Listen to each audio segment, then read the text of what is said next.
میری جو حضرات اس طرف رضاکار ہیں ان سے درخواست ہے کہ وہ ذرا دھیرے سے اپنی کارروائی انجام دیں، ان کے شور کی وجہ سے ادھر تقریر میں اور دیگر کاموں میں خلل ہو رہا۔ حاضرین گرامی قدر، ہم سب کے درمیان آل انڈیا مسلم پرسنل لا بورڈ کے سیکریٹری حضرت مولانا محمد عمرین محفوظ رحمانی صاحب تشریف فرما ہیں، آپ کے شہر کے ہیں، تعلق کی کوئی ضرورت نہیں ہے، اور جو تعلق ہے میرے اور ان کے درمیان میں اس میں صاف خون معاف ہے۔ میں ان سے درخواست کرتا ہوں کہ تشریف لائیں۔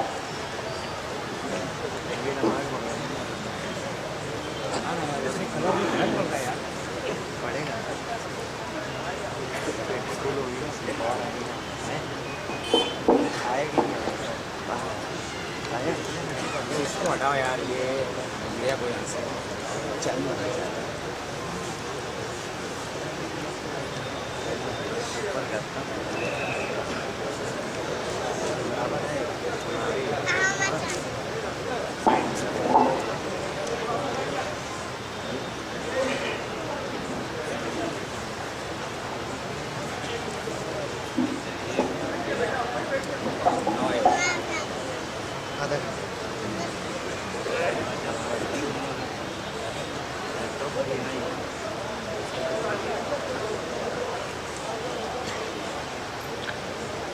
الحمد لله كفى والصلاة والسلام على من اصطفى أما بعد أعوذ بالله من الشيطان الرجيم بسم الله الرحمن الرحيم وما كان لمؤمن ولا مؤمنة إذا قضى الله ورسوله أمرا أن يكون لهم الخيرة من أمرهم ومن يعص الله ورسوله فقد ضل ضلالا مبينا صدق الله العظيم۔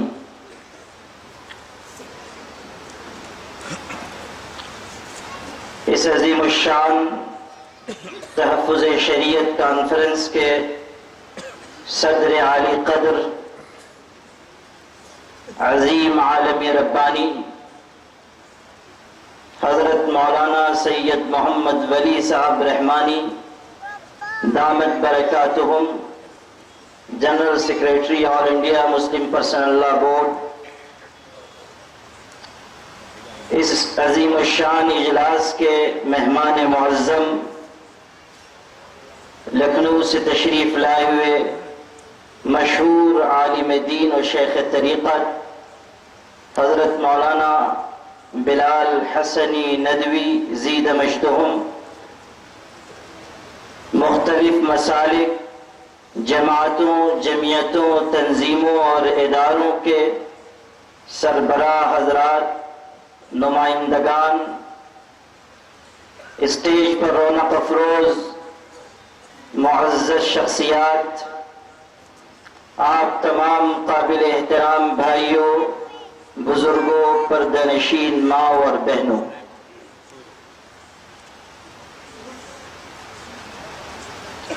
آپ سب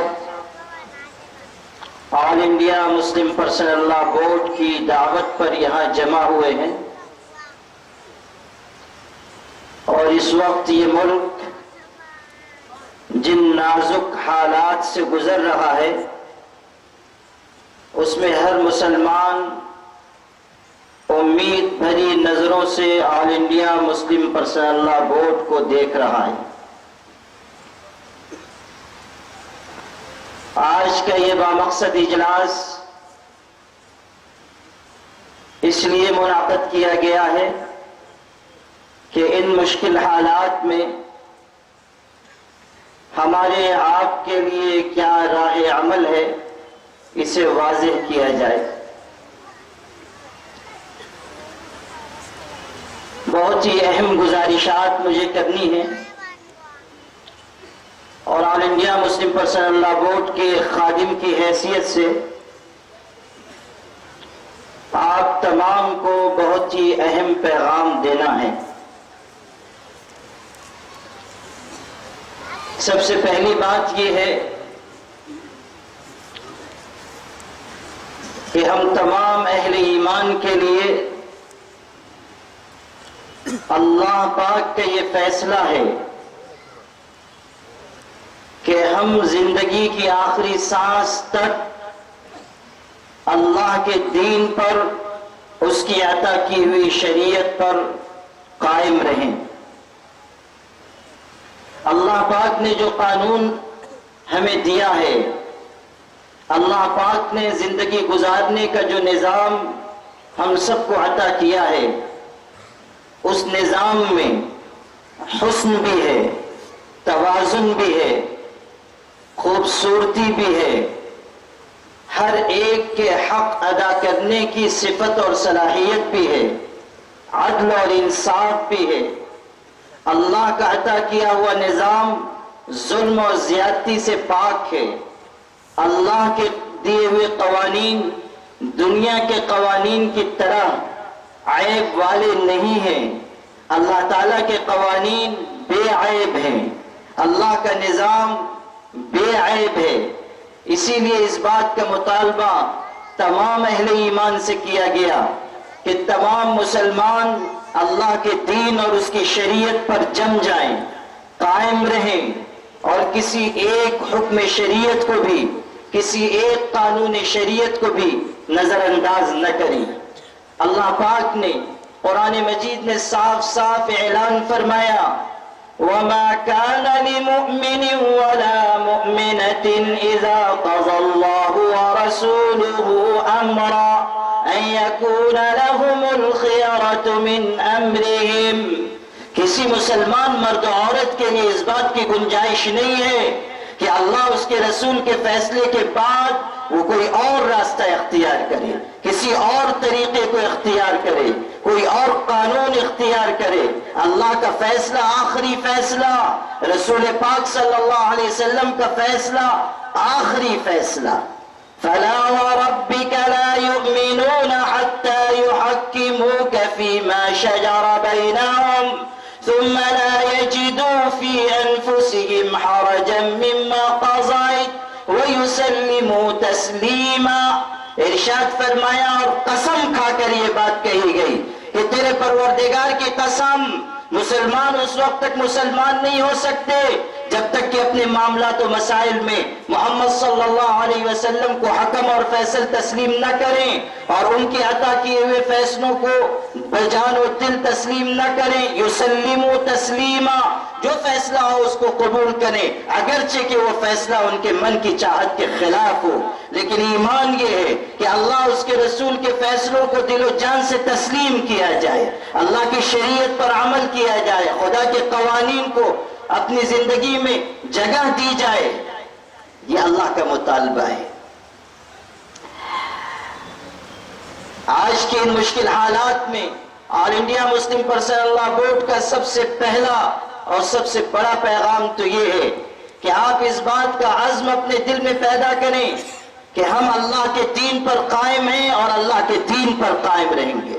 ہم اللہ تعالیٰ کے دین پر زندہ ہیں، اللہ کے دین پر ہی مریں گے۔ لا تموتن الا وانتم مسلمون۔ ہم سے مطالبہ ہے کہ ہمیں موت نہ آئے مگر اس حالت میں کہ ہم مسلمان ہوں، ہم مومن ہوں۔ حکومتیں آئیں اور چلی جائیں، اقتدار قائم ہو اور ختم ہو جائیں، سرکاریں بنیں اور ختم ہو جائیں، قوانین ہم پر تھوپے جائیں اور پھر وہ مرحلہ گزر جائے، مصائب کی آندھیاں چلیں، تنگی کا دور آئے، مشکلات کے طوفان کھڑے کر دیے جائیں، لیکن ایک مسلمان کی ذمہ داری یہ ہے کہ وہ اللہ کی شریعت پر جمع رہے، اللہ کی شریعت پر ڈٹا رہے اور صاف صاف اعلان کرے کہ حکومتیں، طاقتیں اور قوتیں ہمیں اللہ کے دین و شریعت سے ہٹا نہیں سکتی۔ طاقتیں اور قوتیں لاکھ چاہیں، ہمیں اللہ تعالیٰ کے قوانین سے الگ نہیں کیا جا سکتا۔ ہم اسی کے ساتھ زندہ ہیں اور اسی کے ساتھ زندہ رہیں گے۔ دوسری بات، اس وقت ملک میں جو بہت ہی سنگین مسئلہ ہے وہ ہے 3 طلاق بل کا مسئلہ۔ 22 اگست کو پہلے تو سپریم کورٹ سے یہ فیصلہ آیا کہ اگر کسی شخص نے 3 طلاق ایک مجلس میں دے دی وہ واقع نہیں ہوگی۔ اس کے بعد پھر دوسرے مرحلے میں مسلمان عورتوں کی ہمدردی کے نام پر، ان کو تحفظ دیے جانے کے نام پر ایک بل لایا گیا جس کو پارلیمنٹ سے منظور کروا لیا گیا، راجیہ سبھا میں بھی منظور کروانے کی بھرپور کوشش کی گئی، ایڑی چوٹی کا زور لگا دیا گیا، لیکن سلام ہو آل انڈیا مسلم پرسنل لا بورڈ کے ذمہ داران کو، اس کے ارکان کو، دوسری ملی جماعتوں کے قائدین کو اور مسلمانوں کے رہنماؤں کو کہ انہوں نے اپنی پوری طاقت اسے روکنے کے لیے خرچ کر دی، اور اللہ کا فیصلہ نافذ ہوا کہ یہ معاملہ راجیہ سبھا میں اٹک گیا اور رک گیا، اور اللہ کی ذات سے امید ہے کہ آئندہ بھی اللہ کی نصرت ہوگی اور اس بل کو روکنے میں مسلمانوں کو کامیابی حاصل ہوگی۔ ہمیں اللہ کی ذات پر یقین رکھنا چاہیے۔ یہ جو بل لایا گیا ہے، عجیب قسم کا بل، پتہ نہیں کہاں کہاں کے عقل مند انسانوں کو بلایا گیا اور اس کے بعد یہ طلاق ثلاثہ بل بنایا گیا۔ آپ کو سن کر حیرت ہوگی کہ اسی طلاق ثلاثہ بل میں ایک طرف یہ بات لکھی ہوئی ہے کہ اگر کسی نے اپنی بیوی کو 3 طلاق دے دی وہ واقع نہیں ہوگی۔ اس کے اگلے حصے میں لکھا ہوا ہے، سیکشن 2 میں یہ ہے، سیکشن 3 میں یہ لکھا ہوا ہے کہ اگر کوئی ایک ساتھ 3 طلاق دے گا تو اس کو 3 سال کی سزا دی جائے گی اور جرمانہ لگایا جائے گا۔ ذرا پوچھئے کہ سرکار آپ سزا کس بات کی دے رہے ہیں؟ جب طلاق ہوئی نہیں تو آپ سزا کس بات پر دے رہے ہیں؟ جرم ثابت ہوا نہیں، جرم واقع ہوا نہیں اور آپ 3 سال کی سزا دے رہے ہیں۔ اور الٹی مصیبت یہ کہ جب مسلمان بیوی پر قانون کے لحاظ سے 3 طلاق واقع نہیں ہوئی، وہ ابھی بھی اسی شوہر کی بیوی ہے اور اسی کے نکاح میں ہے۔ شوہر کو اٹھا کے جیل میں بھیج دیا گیا، 3 سال تک وہ جیل میں آرام کرتا رہا۔ اب جیل یاترا سے جب وہ واپس آئے گا تو آپ خود سوچ لیجئے کہ جس بیوی نے کیا جا رہا ہے کہ انہوں نے مسلمان عورتوں کو انصاف دلا دیا، تصویریں شائع کی جا رہی ہیں، سوشل میڈیا پہ چلائی جا رہی ہیں کہ مسلمان عورتیں لڈو لے کر جا رہی ہیں اور وزیر اعظم صاحب کو کھلا رہی ہیں کہ آپ نے بہت بڑا کارنامہ انجام دیا۔ لکھا جا رہا ہے کہ جو کام علماء نہیں کر سکے وہ وزیر اعظم نے کر کے دکھا دیا، اور یہ عورتیں اسی لیے لڈو کھلا رہی ہیں کہ مولوی جو نہیں کر سکے وہ حضرت مولانا مودی دامت برکاتہم نے کر دیا، اس لیے یہ لڈو کھلایا جائے۔ حالانکہ آپ کو سن کے حیرت ہوگی کہ کتنے مقامات پر یہ ہو چکا کہ جب برقع الٹ کر دیکھا گیا تو معلوم یہ ہوا کہ اندر خاتون نہیں ہے، مرد ہے، اندر لیلا نہیں ہے، مجنوں ہے۔ ایسے مرد پکڑ کے ڈھونڈ کے لائے جا رہے ہیں جو دبلے پتلے ہوں، جن کو برقع پہنا دیا جائے تو پتہ نہ چلے کہ آدمی ہے یا عورت، اور ان کے ذریعے سے یہ کارروائی انجام دلائی جا رہی۔ اسی طرح دوسری تقریبات کی تصویریں سوشل میڈیا پر ڈالی جا رہی ہیں کہ یہ مسلمان عورتیں جو خوشی منا رہی ہیں۔ یاد رکھیے گا، ایک مسلمان عورت ہمیشہ اس بات سے مطمئن ہوتی ہے کہ اللہ کے دین و شریعت کے اوپر اس کا یقین ہے، اور آج بھی لاکھوں کروڑوں عورتیں مسلمان خواتین اس ملک میں اعلان کر رہی ہیں کہ ہم مسلم پرسن اللہ کے ساتھ ہیں۔ 5.25 کروڑ دستخطیں آل انڈیا مسلم پرسن اللہ بورڈ کی طرف سے حکومت کے سامنے پیش کر دی گئی کہ یہ سب لوگ اعلان کر رہے ہیں کہ ہم شریعت کے ساتھ ہیں۔ ان میں بڑی تعداد خواتین کی ہیں، 3.25 کروڑ عورتوں نے دستخط کر کے دیے ہیں کہ ہم شریعت کے ساتھ ہیں، مسلم پرسن اللہ بورڈ کے ساتھ ہیں، ہم اللہ کے دین کو ماننے والی خواتین ہیں، ہمیں کوئی طلاق ثلاثہ بل نہیں چاہیے، ہمیں کسی کی ہمدردی نہیں چاہیے، ہم اللہ کی شریعت پر قائم ہیں، ہم اللہ کی شریعت پر قائم رہیں۔ وہ اعلان کر رہی ہیں اور آپ ان کی ہمدردی کے نام پر دنیا سے واہوائی لوٹنا چاہتے ہیں۔ اور آپ یاد رکھیے گا کہ یہ سارے مسائل جو کھڑے کیے جا رہے ہیں ان کے پیچھے ایک طرف تو یہ ذہن ہے، یہ تصور ہے کہ مسلم پرسن اللہ کو کسی طرح ختم کیا جائے اور یونیفارم سول کوڈ کی راہ ہموار کی جائے۔ جو لوگ برسر اقتدار ہیں وہ یہ اعلان کر کے آئے ہیں کہ ہمارا اقتدار قائم ہوگا، ہم یونیفارم سول کوڈ لائیں گے، ایک جیسا قانون لائیں گے، پرسنل لاز کو ختم کر دیا جائے گا۔ حالانکہ اس ملک میں صرف مسلمانوں کا پرسنل لا نہیں ہے، سکھوں کا ہے، عیسائیوں کا ہے، کرسچنز کا ہے، اور دوسری دلت آبادیوں کا ہے، SC ST OBC کا ہے، سینکڑوں پرسنل لاز ہیں۔ ان کو ختم کر کے کوئی ایک قانون لانا اس ملک میں ناممکن بات ہے، لیکن یہ دیوانوں کا خواب ہے جو دیکھا جا رہا ہے، اور اعلان کیا جا رہا ہے کہ ہم یونیفارم سول کوڈ لاگو کریں گے، اور یہ کوشش کی جا رہی ہے کہ کسی طرح مسلم پرسنل لا کو ختم کیا جائے، مسلم پرسنل لا کے ایک ایک حصے پر پابندی لگائی جائے۔ آج طلاق کا معاملہ ہے، کل چار شادی کا معاملہ آئے گا، حلالہ کا معاملہ اٹھایا جائے گا، دوسرے اور مسائل لائے جائیں گے، اور اس کے پیچھے یہ حکمت بھی ہے برسر اقتدار طبقے کی کہ جو ملک سے وعدے کیے گئے تھے، shining India, digital India, corruption free India, اور آپ سب کو اچھی طرح یاد ہوگا ہر آدمی کے اکاؤنٹ میں 15 لاکھ آئیں گے، اور اچھے دن آئیں گے، اور دودھ کی نہریں بہہ پڑیں گی، اور یہ ہوگا اور وہ ہوگا۔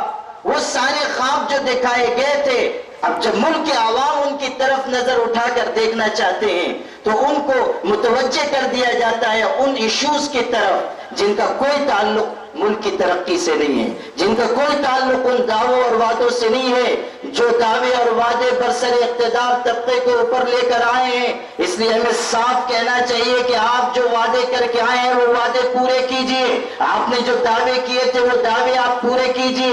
آپ کو مسلمان عورتوں کی ہمدردی کی کوئی ضرورت نہیں، اگر آپ کو ہمدردی کرنی ہے تو ورنداون میں لاکھوں بیوائیں آشرم میں پڑی ہوئی ہیں، ہماری ہندو بہنیں ہیں، ان کے ساتھ آپ انصاف کیجئے۔ اگر آپ کو انصاف کرنا ہے تو لاکھوں لاکھ ہندو بہنیں چھوڑی ہوئی ہیں، نہ ان کو طلاق دی گئی، نہ ان کو ساتھ رکھا جا رہا ہے، لاکھوں ہماری ہندو بہنیں ہیں جن کے ساتھ یہ ظلم، یہ زیادتی کی جا رہی ہے، اور انہی عورتوں میں سے ایک ہمارے پرائم منسٹر کی بیوی بھی ہیں، ان کو بھی چھوڑ دیا گیا، وہ بھی بیچاری انصاف کی طلبگار ہیں۔ آپ ان کے ساتھ انصاف کیجئے، پہلے ان کو ان کا حق دلائیے، اس کے بعد آپ اس محلے میں آئیے۔ ہمارے یہاں تو اللہ کے فضل و کرم سے عدل و انصاف والے قوانین ہیں، ایک ایک خاتون کو، ایک ایک مرد کو، ایک ایک بچے کو، ایک ایک کوڑے کو اللہ تعالیٰ کی طرف سے ایسے حقوق عطا کیے گئے، ایسے قوانین دیے گئے کہ وہ انصاف کے ساتھ، حق اور سچائی کے ساتھ زندگی گزار سکتا ہے، اس کے لیے کوئی مشکل نہیں ہے۔ آپ اپنا محلہ دیکھیے، آپ ادھر جائیے۔ تو طلاق ثلاثہ بل جو لایا گیا ہے مسلمان عورتوں کی ہمدردی کے نام پر، یہ دھوکہ ہے، یہ بہت بڑا فراڈ ہے، یہ آئین ہند کے خلاف ہے، یہ شریعت اسلامیہ سے متصادم ہے۔ آل انڈیا مسلم پرسنل لا بورڈ نے بغیر کسی لاگ لپٹ کے اعلان کر دیا ہے کہ یہ بل مسلمانان ہند کو منظور نہیں ہے، یہ قابل قبول نہیں ہے۔ ہاں، اگر مسلم پرسنل لا بورڈ سے گفتگو کی جاتی ہے اور اس سے مشورہ لیا جاتا ہے، مناسب ترمیم کر دی جاتی ہے تو پھر ہم اس کو قبول کر سکتے ہیں، لیکن موجودہ شکل میں ناقابل قبول ہے۔ جب آل انڈیا مسلم پرسنل لا بورڈ کے صدر عالی قدر حضرت مولانا سید محمد رابع حسنی ندوی صاحب دامت برکاتہم کی طرف سے پرائم منسٹر کو خط گیا جس میں اس بل کے سلسلے میں خامیاں شمار کروائی گئی ہیں، اور بورڈ کی طرف سے بیان سامنے آیا، تو ملک میں مختلف حصوں میں نیوز اینکرز، ٹی وی پر بحث کرنے والے وہ چیخ کر کہنے لگے کہ ایسا محسوس ہوتا ہے کہ ساری عقل مسلم پرسنل لا بورڈ والوں ہی کے پاس ہے کہ وہ ترمیم کرنا چاہتے ہیں اس بل میں جو بڑے بڑے ماہرین قانون نے بنایا ہے، ساری عقل مسلم پرسنل لا بورڈ کے پاس ہے، ایسا لوگوں نے کہا۔ صاحب، ہم آپ سے یہ کہتے ہیں کہ عقل والے تو آپ لوگ ہیں۔ جب عقل بڑھ رہی تھی تو ہم لوگ تو چھوٹے چھوٹے کٹورے لے کے گئے تھے، آپ ہی لوگ بڑی بڑی دیگ لے کر گئے تھے، مگر مصیبت یہ ہوئی کہ کسی بھی دیگ میں پیدا نہیں تھا، تو اس لیے مشکل یہ ہو گئی ہے کہ ایسی احمقانہ باتیں آپ کر رہے ہیں۔ صاف بات ہے کہ آپ ایک کمیونٹی کے بارے میں، ایک قوم کے بارے میں، ایک سماج کے بارے میں قانون بنانا چاہتے ہیں، آپ اس سے پوچھئے ماہرین سے معلوم کیجئے، علماء سے معلوم کیجئے، اور آل انڈیا مسلم پرسنل لا بورڈ جو مسلمانوں کا سب سے بڑا مشترکہ اور متحدہ پلیٹ فارم ہے، آپ اس کے ذمہ داران سے رابطہ قائم کیجئے، باہم بیٹھ کر آپ کوئی ایسی چیز تیار کیجئے جو خلاف شریعت نہ ہو، ورنہ یاد رکھیے گا اس ملک کے ایک ایک مسلمان کا یہ اعلان ہے کہ ہم اپنی جان، اپنے مال، اپنی دکان، اپنے مکان، اپنی جائیداد، اپنے اسباب، اپنے وسائل، اپنے روزگار، ان سب کی قربانی برداشت کر سکتے ہیں، لیکن دین و شریعت میں کوئی مداخلت برداشت نہیں کر سکتے۔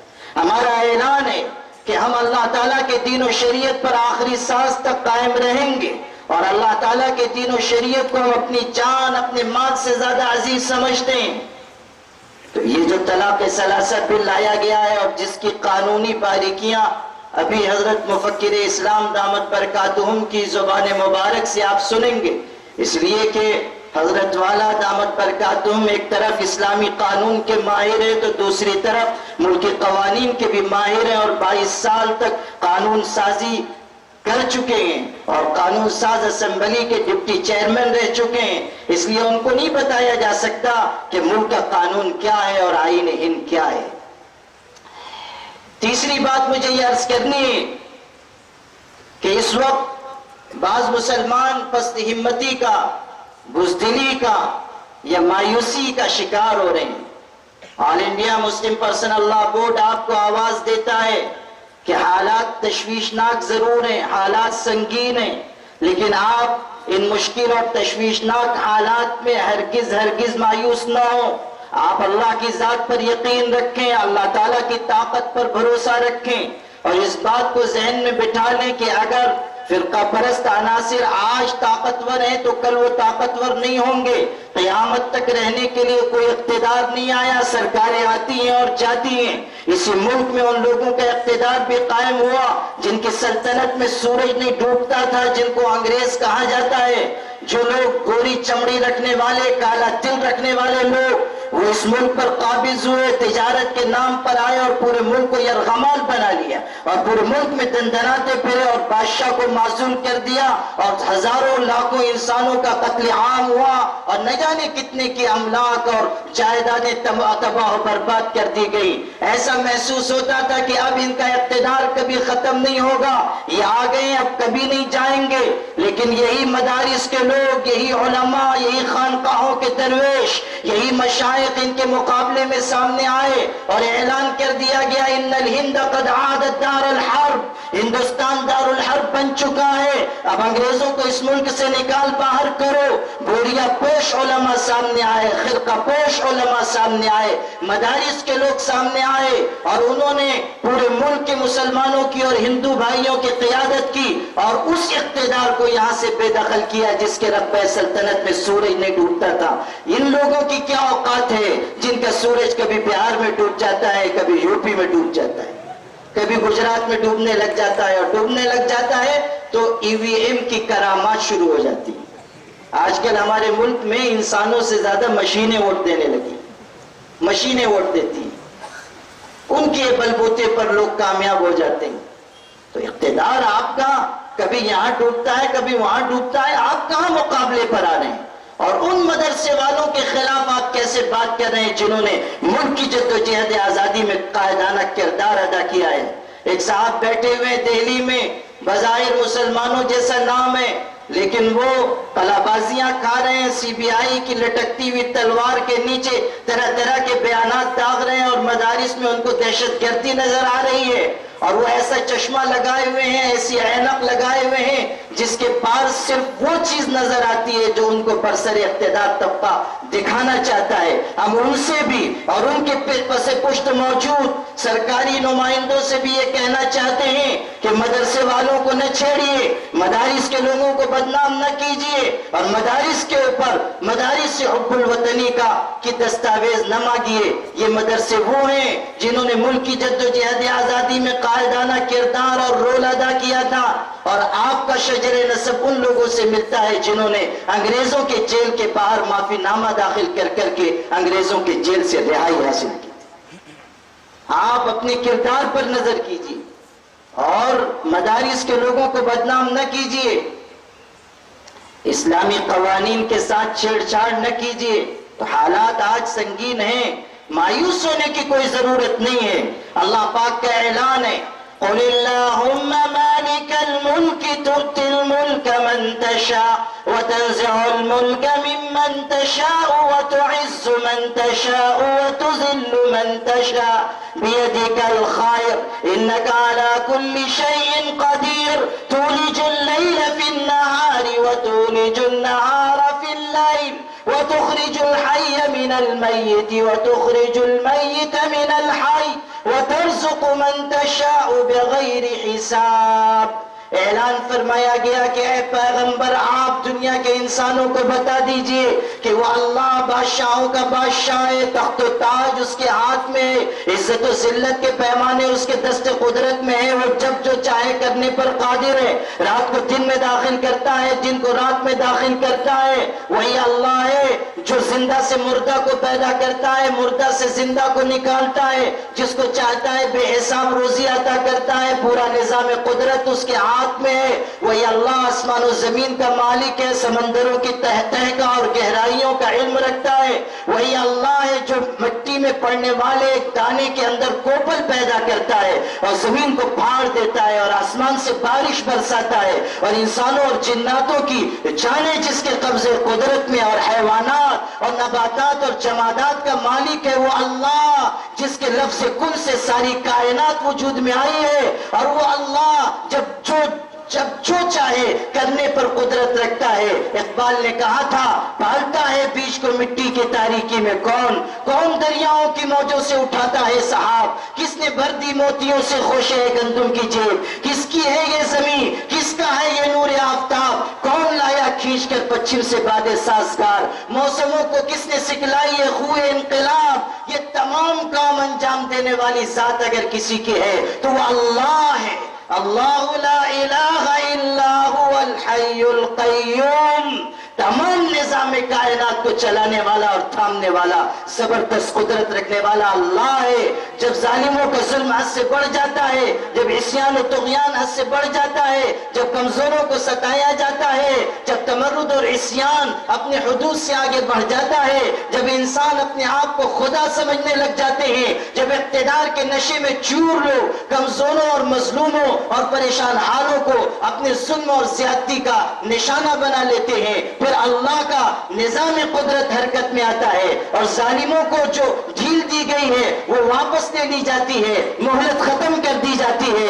اللہ کا امر نافذ ہو جاتا ہے، اللہ کا حکم غالب آ جاتا ہے اور پھر وہ وقت آتا ہے کہ فرعون بھی مٹتا ہے، فرعونیت بھی مٹائی جاتی ہے. نمرود بھی، شداد بھی، حامان بھی، ظالم اور سرکش لوگ بھی، قوم عاد اور قوم سمود بھی، وہ لوگ جن کا اقتدار اتنا مستحکم تھا کہ وہ لوگوں کو اپنے آگے سجدے میں جھکاتے تھے اور کہتے تھے الیس لی ملک مصر وہذہ الانہار تجری من تحتی. کیا مصر کی بادشاہت ہماری نہیں ہے اور کیا ہمارے محل کے نیچے سے نہریں جاری نہیں ہوتی ہیں؟ جو کہتے تھے انا ربکم الاعلی، ہم تمام رب سے، تمام معبودوں سے بڑھ کر معبود ہیں، سب سے بڑے خدا اور رب ہیں. ان لوگوں کے اوپر بھی وہ وقت آیا جس کو قرآن نے نقل کیا فَالْيَوْمَ نُنَجِّيكَ بِبَدَنِكَ لِتَكُونَ لِمَنْ خَلْفَكَ آیا. او فرعون تجھ کو ہم دریا میں غرق کر کے تباہ کر رہے ہیں اور تیری لاش کو بھی ہم دنیا کے انسانوں کے لیے عبرت کا نشان بنا کر باقی رکھیں گے تاکہ تیرے بعد آنے والے لوگ سرکشی اور کبر اور تکبر کے راستے پر چلنے والے لوگ، مظلوموں کو ستانے والے لوگ سمجھ لیں کہ ظالموں کا انجام کیا ہوا کرتا ہے. اللہ تعالیٰ کا ایک نظام ہے اس کائنات میں. تمام ظالموں اور سرکشوں کو ختم کیا گیا اور مٹایا گیا. فرعون کے دور میں مسلمان کتنے کمزور تھے، کتنے مظلوم تھے، کتنے پریشان حال تھے. نماز پر پابندی، عبادات پر پابندی، جینے تک کا موقع نہیں دیا جا رہا تھا. یقتلون ابناءکم ویستحیون نساءکم. اب لڑکوں کا قتل عام ہو رہا ہے، عورتوں کو زندہ رکھا جاتا ہے، کمزوروں کو مزید دبایا جا رہا ہے اور سرکش لوگ سرکشی میں آگے بڑھ رہے ہیں. لیکن جب اللہ تعالیٰ کا حکم آیا تو فرعون بھی مٹایا گیا اور نمرود بھی مٹایا گیا اور شداد بھی مٹایا گیا. آج کہیں نام و نشان بھی موجود نہیں قوم عاد کا، قوم سمود کا. جگر نے کہا تھا جا غور غریباں پہ نظر ڈال بعبرت، کھل جائے گی تجھ پر تیری دنیا کی حقیقت، عبرت کے لیے ڈھونڈ کسی شاہ کی تربت، پوچھ کہاں ہے وہ تیری شان حکومت، کل تک جو بھرا تھا وہ غرور آج کہاں ہے، بولے کاسے سر تیرا تاج کہاں ہے۔ تو آج جو ظلم کے راستے پر چل رہے ہیں وہ سمجھ لیں کہ یہ راستہ تباہی اور بربادی کا راستہ ہے، اور مسلمان بھی مایوسی کا شکار نہ ہو، ہمت نہ ہاریں، حوصلہ نہ ہاریں۔ اس امت پر اس سے زیادہ مشکل ترین حالات آئے، اس ملت پر اس سے زیادہ سنگین اور دشوار مصائب آئے، دشوار گزار مصائب آئے، حالات اس سے زیادہ بدتر رہ چکے، لیکن ایمان والے اپنی جگہ مستحکم رہے۔ جب بدلیاں چھٹی تو پھر سے اللہ تعالیٰ نے اہل ایمان کو غلبہ عطا کیا۔ آپ کو یاد کر لینا چاہیے کہ روس پر ایک وقت ایسا آیا کہ جب وہاں کمیونسٹوں کی حکومت ہوئی، لادین لوگ آ گئے اور کمیونزم پھیلا دیا گیا، عبادات پر پابندی لگا دی گئی، مساجد ڈھا دی گئی، علماء کو شہید کر دیا گیا، حفاظ کرام کا قتل عام ہوا۔ ایسا تاریکی کا دور تھا کہ باہر کے لوگوں نے، روس کی آبادی سے باہر پوری دنیا نے یہ سمجھا کہ ایک بھی مسلمان وہاں باقی نہیں بچا ہوگا۔ بیوی کو شوہر پر جاسوس بنایا گیا، شوہر کو بیوی پر جاسوس بنایا گیا۔ ایک جملہ، ایک کلمہ بھی اگر عربی کا کسی کی زبان سے نکل گیا تو اس کو قتل کر دیا گیا، اس کی گردن مار دی گئی، قرآن کے نسخے جمع کر کے جلا دیے گئے، مدارس تاخت و تاراج کر دیے گئے، مکاتب کو آگ لگا دی گئی، دین کی تعلیم کا کوئی مرکز باقی نہیں رہا۔ ایک دو سال نہیں، 10-20 سال نہیں، 70 سال تک یہ اقتدار قائم رہا اور ظالم سرکشی کرتے رہے اور ایمان والوں کے اوپر ظلم کے پہاڑ توڑے جاتے رہے۔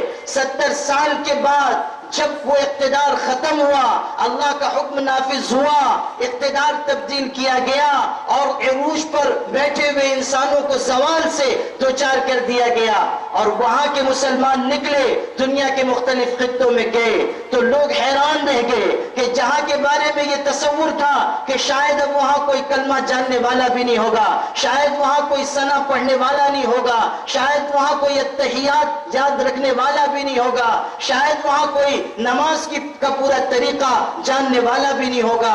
اس علاقے کے مسلمانوں میں بہترین علماء، بہترین حفاظ، بہترین داعیان دین دنیا کے لوگوں نے دیکھے۔ دنیا حیران رہ گئی کہ ہم سے بہتر قرآن پڑھنے والے ان کے پاس ہیں، ہم سے بہتر مسائل کا علم رکھنے والے علماء ان کے پاس ہیں، ہم سے بہتر مسائل کی باریکیوں کو جاننے والے فقیہ اور مفتی ان کے پاس ہیں۔ پوچھا گیا کہ 70 سال تک مدارس پر پابندی رہی، قرآن کا ایک نسخہ بھی باقی نہیں رکھا گیا، ایسے شدید ترین مصائب سے آپ لوگوں کو دوچار کر دیا گیا، کیسے آپ لوگ باقی رہے دین پر، کیسے باقی رہے آپ ایمان پر، کیسے آپ نے حافظ تیار کیے، کیسے آپ نے عالم تیار کیے۔ میرے والد ماجد رحمت اللہ علیہ نے آج سے 35 برس قبل فرمایا تھا کہ ان لوگوں نے یہ بات کہی تھی کہ ہم نے اپنے بچوں کو دین پر قائم رکھنے کے لیے اور اپنے بچوں کو حافظ قرآن بنانے کے لیے یہ طریقہ اختیار کیا کہ اپنے گھر کے اندر ایک چھوٹی سی کوٹری اندر بناتے تھے اور اس کی دیوار دوہری دیوار رکھتے تھے، درمیان دو دیواروں کے درمیان فاصلہ رکھتے تھے اور باہر کی طرف شراب کی بوتلیں لگا دیتے تھے، ننگی اور عریاں تصویریں لگا دیتے تھے۔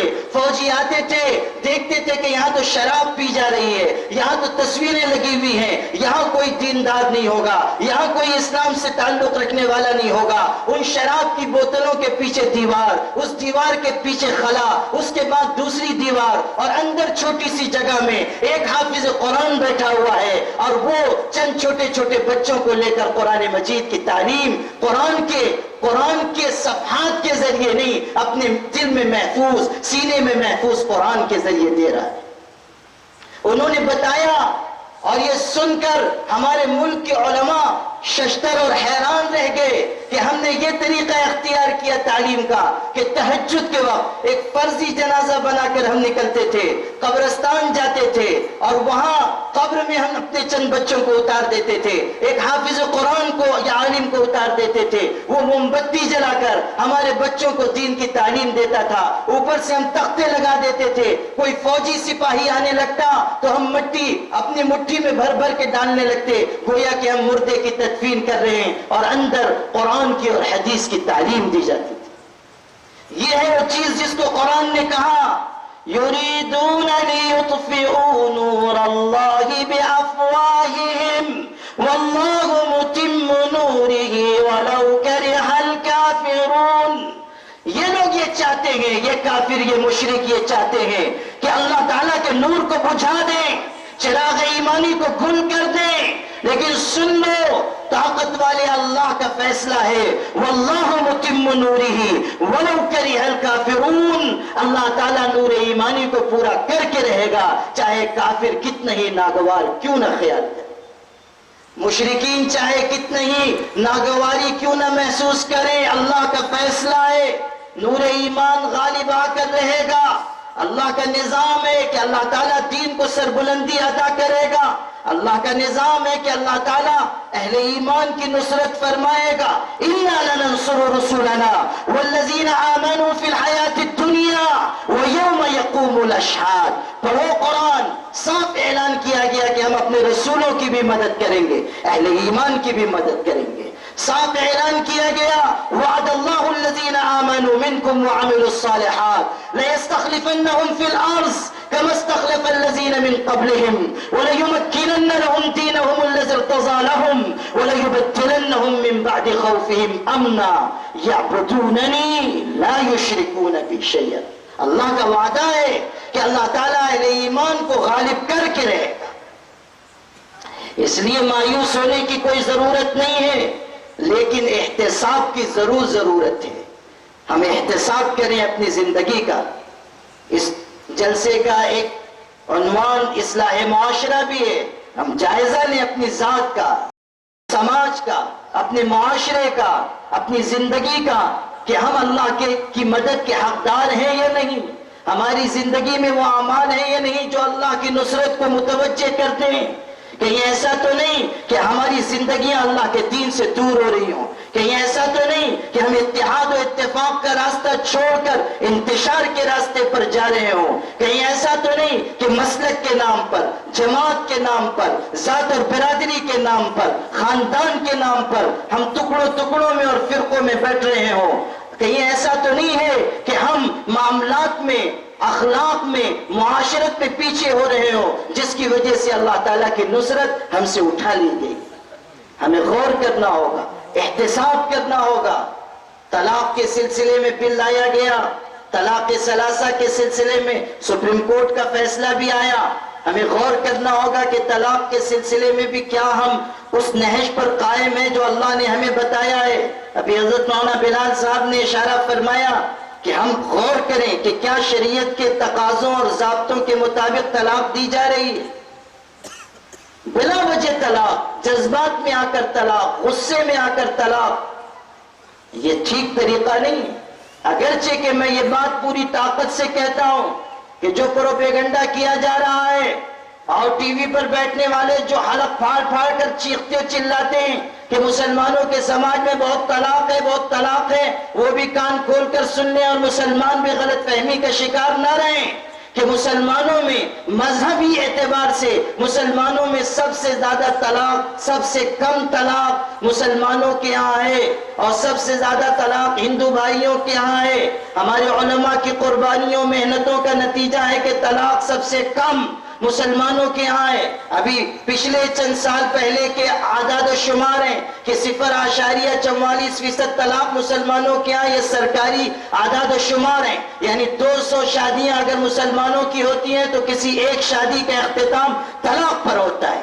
یہ مسلمانوں کے ہاں طلاق کا تناسب ہے، اس لیے یہ پروپیگنڈا بالکل غلط ہے اور دھوکہ دینا ہے کہ مسلمانوں کے ہاں بہت طلاق ہو رہی ہے۔ لیکن جتنی طلاق دی جا رہی ہے اور غلط طریقے سے دی جا رہی ہے اسے روکنا ہماری ذمہ داری ہے. بلا وجہ طلاق نہ دی جائے، جذبات میں طلاق نہ دی جائے، غصے میں طلاق نہ دی جائے. عجیب مصیبت ہے، غصے میں آ کر طلاق دے دیتے ہیں، اس کے بعد آ جاتے ہیں ہمارے پاس، کہتے ہیں حضرت بہت غصے میں تھا، کچھ سمجھ ہی میں نہیں آ رہا تھا، طلاق دے دی. ایک صاحب تو آئے کہنے لگے حضرت طلاق تو دی ہے مگر توئے سے طلاق نہیں بولا، تے سے طلاق بولا. ہوئی کہ نہیں ہوئی؟ عجیب. دے کے چلے آئے اور آپ آ کے پوچھ رہے ہیں. اس کے بعد کہتے ہیں کوئی راستہ بتائیے. آپ راستہ تو سب بند کر کے آئے ہیں، آپ کہاں سے راستہ بتایا جائے اور راستہ کھولا جائے؟ اور میں ایک بات ہمیشہ کہا کرتا ہوں اور آج بھی دہراتا ہوں اپنے شہر کے مسلمان بھائیوں اور بہنوں کے سامنے کہ یاد رکھنا، علماء شریعت کے مسائل بتایا کرتے ہیں، علماء شریعت کے مسائل بنایا نہیں کرتے. ان کو بھی اختیار نہیں ہے کہ وہ شریعت میں کوئی تبدیلی کریں، شریعت میں الٹ پھیر کریں. جو قرآن و حدیث میں لکھا ہے اسی کو بیان کیا جا سکتا ہے. تو جذبات میں طلاق نہ دی جائے، غصے میں طلاق نہ دی جائے. ہارون الرشید بہت بڑا بادشاہ گزرا ہے، اس کے بارے میں بھی یہ بات ہے کہ اس کے رقبہ سلطنت میں سورج نہیں ڈوبتا تھا. وہ عالم بھی تھا. ایک دن بیٹھا ہوا تھا دربار میں، ایک درباری آیا، اس نے کہا کہ امیر المومنین آپ نے سنا نہیں، ایک عربی شخص نے 5 عورتوں کو ایک وقت میں طلاق دے دی. 5 عورتوں کو بیک وقت طلاق دی. ہارون الرشید نے کہا بھئی 4 ایک ساتھ سمجھ میں آتی ہے، کسی کی 4 بیوی ہو اور وہ ایک وقت میں 4 کو طلاق دے، یہ تو سمجھ میں آتا ہے. 5 عورتوں کو کیسے طلاق دے دی؟ کہنے لگا سن تو لیجئے. ہوا یہ کہ وہ آیا اپنے گھر، 4 بیویاں تھی، گھر آیا، عربی شخص تھا، گھر میں مہابھارت چھڑی ہوئی تھی، چاروں جو ہیں برسر پیکار. آیا تو غصہ ہو گیا، بھوکا بھی تھا، آ کر یہ منظر جو دیکھا تو غصہ 7ویں آسمان پر. پوچھا کیا ہوا؟ تو بیان شروع ہوا.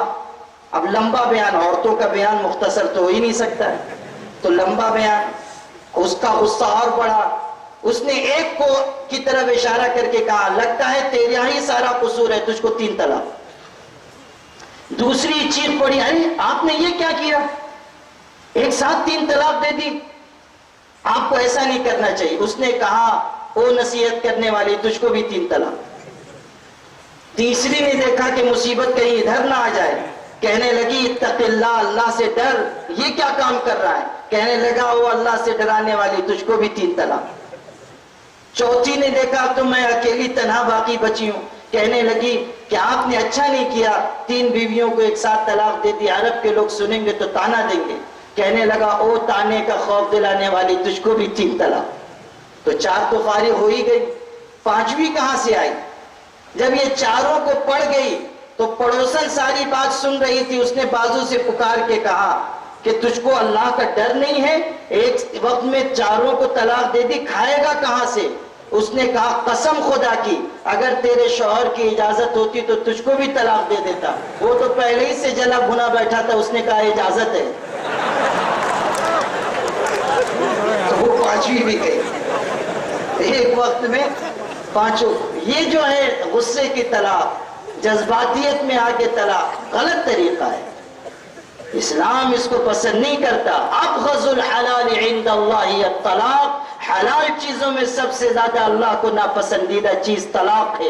طلاق یہ تو دشوار گزار اوقات میں راحت کا راستہ ہے، یہ زحمت نہیں ہے، رحمت ہے، لیکن نظام ہے، عدل و انصاف کا نظام، اس طریقے سے اسے اختیار کیا جائے، ورنہ یہ طلاق مصیبت بنے. حضور پاک صلی اللہ علیہ وسلم کا مبارک دور تھا اور آپ تشریف فرماتے، آ کر خبر دی گئی فلاں شخص نے اپنی بیوی کو ایک وقت میں 3 طلاق دے دی. آپ پڑھو حدیث کی کتاب میں قام غضبانا وقال ایلعب بکتاب اللہ وانا بین اظہرکم. آپ صلی اللہ علیہ وسلم اپنی جگہ سے غصے میں کھڑے ہو گئے اور آپ نے ارشاد فرمایا کہ کیا میرے جیتے جی اللہ کی کتاب کے ساتھ کھلواڑ کیا جائے گا؟ ابھی میں زندہ ہوں اور اللہ تعالیٰ کی کتاب کو مذاق بنا لیا جائے گا، اللہ تعالیٰ کی شریعت کو مذاق بنا لیا جائے گا. ایسا سخت جملہ آپ نے ارشاد فرمایا. مصنف ابن ابی شیبہ میں ہے حضرت عمر کے بارے میں رویہ ان عمر رضی اللہ عنہ اذا اتي برجل طلق امراته ثلاثا، جب ان کی خدمت میں کوئی ایسا شخص لایا جاتا تھا جس نے اپنی بیوی کو بیک وقت 3 طلاق دی ہو، اوجعه ضربا وفرق بینہما، تو اس شخص کو وہ سزا دیتے تھے اور ان دونوں کے درمیان جدائیگی کر دیتے تھے، تفریق کر دیتے تھے۔ ناپسندیدہ عمل ہے، ہم غور کریں کہ کہیں ہم اس ناپسندیدہ عمل میں تو نہیں مبتلا ہیں، اور اپنی زندگی پر غور کریں، دوسرے اعمال کے سلسلے میں، عبادات کے سلسلے میں، معاملات کے سلسلے میں، اخلاق اور معاشرت کے سلسلے میں۔ بعض مسلمان ہیں عبادات کے لحاظ سے ممتاز ہیں، عبادات کے لحاظ سے بہتر ہیں، لیکن ان کے اخلاق اچھے نہیں۔ بعض مسلمان ہیں اخلاق اچھے ہیں، عبادات میں کوتاہیاں ہیں۔ بعض مسلمان ہیں عبادات بھی اچھی ہیں، اخلاق بھی اچھے ہیں، معاملات ان کے صاف نہیں ہیں، رشوت کو حق المحنت سمجھ رہے ہیں، وہ دوسروں کا وراثت کا حصہ دبا لے رہے ہیں، بہنیں پریشان ہیں، دوسروں کی زمین پر ناجائز قبضہ کر رہے ہیں، حج عمرے بھی کر رہے ہیں، دوسروں کی زمین پر بھی دبائے ہوئے بیٹھے ہیں۔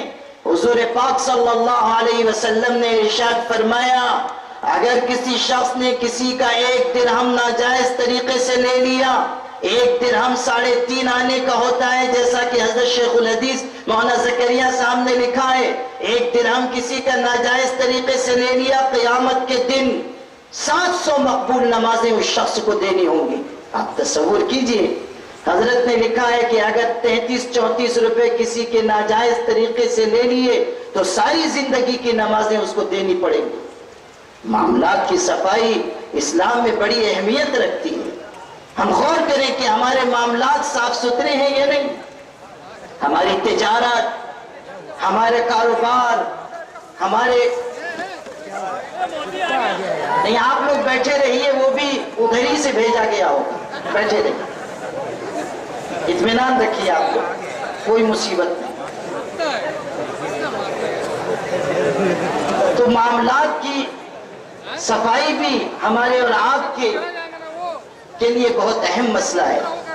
یہ تمام باتیں میں اس لیے عرض کر رہا ہوں کہ ایک ایک پہلو پر ہم غور کریں، ایک ایک چیز کے اوپر ہم غور کریں اور اپنی زندگی کو پاکیزہ بنانے کی کوشش کریں۔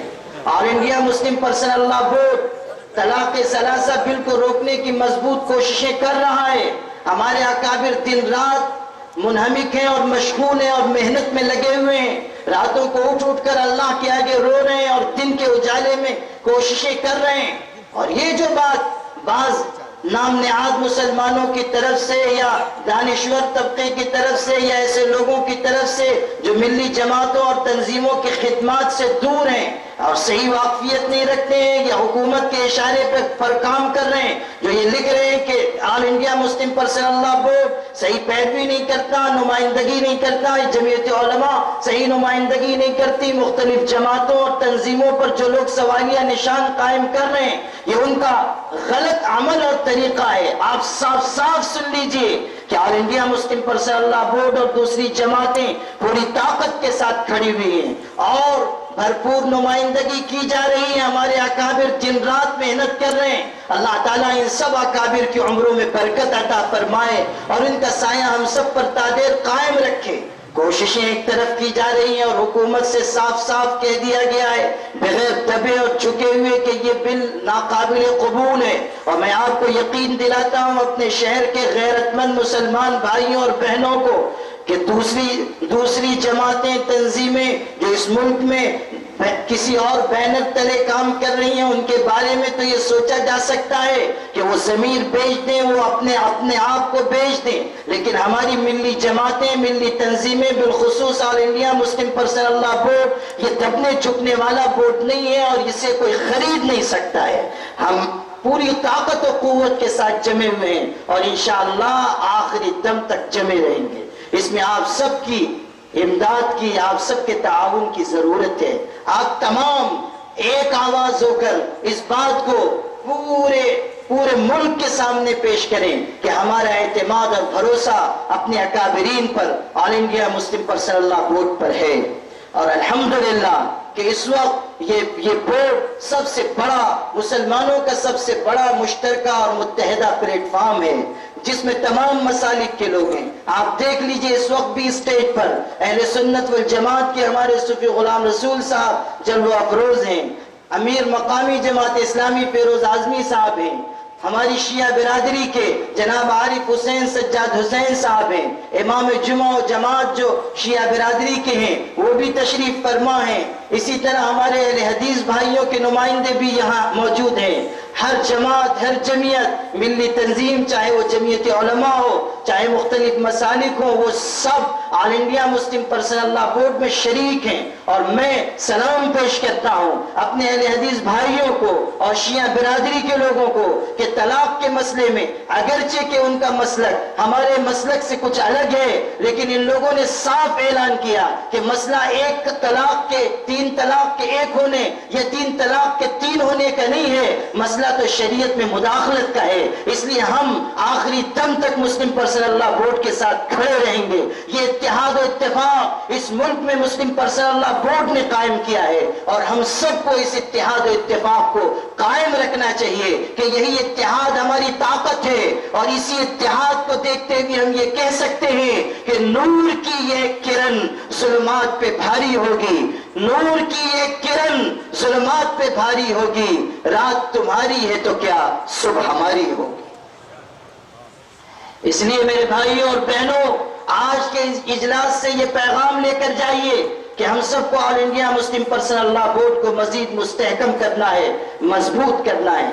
میں حد درجہ شکر گزار ہوں, میں الفاظ نہیں پاتا کہ ان الفاظ میں اپنے مرشد, اپنے مخدوم گرامی اور عالم اسلام کی عظیم شخصیت, مایا ناز ہستی حضرت مولانا محمد ولی صاحب رحمانی دامت برکاتہم کا شکریہ ادا کروں کہ وہ اپنے ذوق اور علالت کے باوجود اور انتہا درجے کی مشغولیات کے باوجود یہاں تشریف لائے, ہماری حقیر دعوت کو قبول کیا, اور بہت مختصر وقفے میں ایک ٹیلی فونی گفتگو پر انہوں نے وقت دے دیا, اور حضرت تشریف فرما ہیں, اور آپ ابھی حضرت کے صدارتی خطاب سے مستفید ہوں گے. اسی طرح مجھے حد درجہ افسوس ہے کہ ہم سب کے بڑے اور بزرگ اور عالم اسلام کی عظیم المرتبہ شخصیت حضرت مولانا سید محمد رابع حسنی ندوی صاحب صدر آل انڈیا مسلم پرسنل لا بورڈ اپنی علالت کی وجہ سے, سخت ناسازی طبع کی وجہ سے تشریف نہیں لا سکے. اس وقت وہ اس پورے ملک کے مسلمانوں کی سب سے ممتاز قائد اور رہنما ہیں, ہم سب کے بڑے اور بزرگ ہیں. ہم سب دعا کریں کہ اللہ تعالیٰ ان کی بھی اور ہمارے حضرت مفکر اسلام کی عمر میں برکت عطا فرمائے. آل انڈیا مسلم پرسنل لا بورڈ کی بالغ نظر قیادت کو اللہ تعالیٰ نظر بس سے محفوظ فرمائے. یہ بالغ نظر قیادت وہ ہے جس کے بارے میں یہ کہا کرتا ہوں کہ یہ الگ بات ہے کہ چپ چاپ کھڑے رہتے ہیں, پھر بھی جو لوگ بڑے ہیں بڑے رہتے ہیں. ایسے بزرگوں سے ملتا ہے ہمارا شجرہ جن کی ٹھوکر میں کئی تاج پڑے رہتے ہیں. اللہ تعالیٰ ہمارے ان بزرگوں کی آمد کو قبول فرمائے. اس اجلاس کے انتظام کرنے والے تمام عزیزوں, نوجوانوں, مخلصین کو, تمام ملی جماعتوں اور مسالک اور طبقات کے لوگوں کو, نمائندگان کو بہترین جزا عطا فرمائے کہ وہ حضرات یہاں تشریف لائے اور انہوں نے تعاون کیا. وآخر دعوانا ان الحمدللہ رب العالمین.